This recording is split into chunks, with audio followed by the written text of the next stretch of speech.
Happy new year সবাইকে। একটু দাঁড়িয়ে যাও, দেখো আমার গেমটা।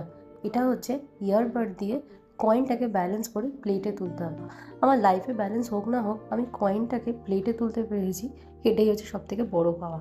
তো এই ভিডিওটা দেখে ভাবছে হচ্ছেটা কি, এটা হচ্ছে 31st নাইটে আমাদের ছাদে প্রোগ্রাম চলছে, সেলিব্রেশন চলছে নিউ ইয়ারের। দেখো, কোনো ক্লাবে বা কোনো রেস্টুরেন্টে এই দিনগুলো যেভাবে সেলিব্রেট হয়, আমার হয়তো জানা নেই যে এতটা মজা হয় কি না।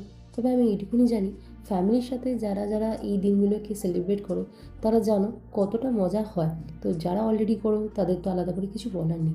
আমাকে দেখো, আমি ইনস্ট্রাকশন দিচ্ছি কীভাবে এই গেমটা খেলতে হয়। ফু দিয়ে তো পারলাম না ট্রায়াল দেখাতে গিয়ে, কিন্তু ওয়েট, এখন এখানে পিকচার বাকি আছে। যাদেরকেই দেখতে পাচ্ছ এখানে খেলছে, তাদের বেশিরভাগই লোক না খেলার আগেই বলছে আমি হয়তো পারবো না, কিন্তু বিশ্বাস করো তারাই না ভালো খেলে বেরিয়ে যাচ্ছে। যদিও আমার সময়টা কি হচ্ছে তোমরা একটু পরেই দেখতে পারবে। এই গেমগুলো বাড়ির সবাই বেশ ভালো এনজয় করছিলাম। গেমটা সিম্পল রুল ছিল যে ফু দিয়ে বলটাকে 4টে গ্লাসের ওপর দিয়ে নিয়ে আসতে হবে, কে কত কম সেকেন্ডে নিয়ে আসতে পারে। তো দেখতে দেখতে আমার সময় চলে এলো।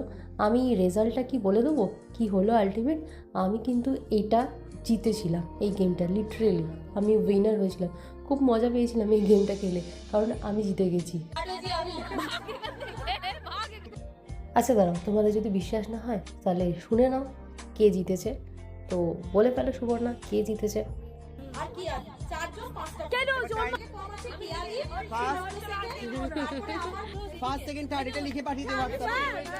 দেখো, বিশ্বাস হলো তো কে জিতেছে।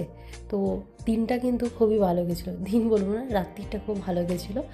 পরের খেলার প্রিপারেশন চলছে, কি খেলা হতে চলেছে এর পরের ভিডিওটা, এটা দেখতে গেলে পার্ট 2 অবশ্যই দেখো। তো খুব তাড়াতাড়ি আসি পার্ট 2 নিয়ে।